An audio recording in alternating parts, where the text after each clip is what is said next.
حابب اذكر الناس ما تنسوا اللايف ده لازم لازم لازم لازم يحصل له دعم ثقيل، لانه في زيت ثقيل جاي، والليله يوم البل، يوم البل.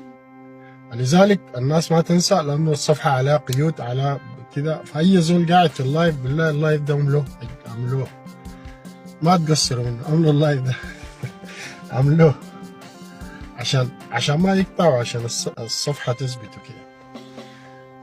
اولا انا شايف في ناس تحت هنا بيقولوا انتوا فرحانين لشنو؟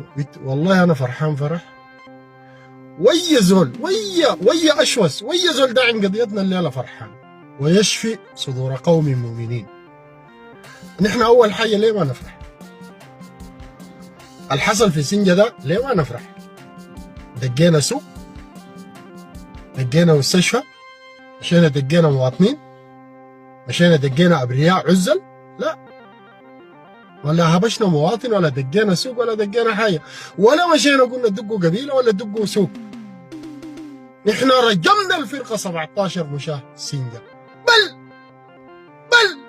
عليه باليمين، بل زي البل، قسما بالله بل زي البل. اولاد الكلب ليه ما نفرح؟ والله نفرح، وبنصر الله فليفرح المؤمنين. افرحوا اينما كنتم، لانه الليله نحن ما دقينا مواطن، لا دقينا مواطن. يا قناة الجزيرة يا عميلة يا خاينة، قال شنو؟ الدعم السريع يستهدف مباني في سنجة. قولوا الفرقة 17، قولوا نحن استهدفنا الفرقة 17 سنجة. يا ناس الجزيرة يا خونة يا عملة، انتوا قولوا الدعم السريع استهدف الفرقة 17 سنجة. ده مقر عسكري، ما استهدفنا سوق ولا استهدفنا محل مدني، ولا زي ما قاعدين تستهدفوا اهلنا في نيالا، في الجنينه، في زالينجا، في كردفان، بتستهدفوا الاسواق، بتستهدفوا. نحن ناس قوم عندنا شرف، حينما نقاتل بالشرف، وحينما ننتصر بالشرف، وحينما نفرح بشرف. وبذلك فليفرحوا، افرحوا اينما كنتم. قسما بالله الحصل الليله في سنجة ده تاريخ، ده نصر، قطط سمان. بل تقول لي عده جديده، شابكيننا عده جديده، جبنا عده جديده، وباكستان ادتنا، وما بعرف من ودتنا.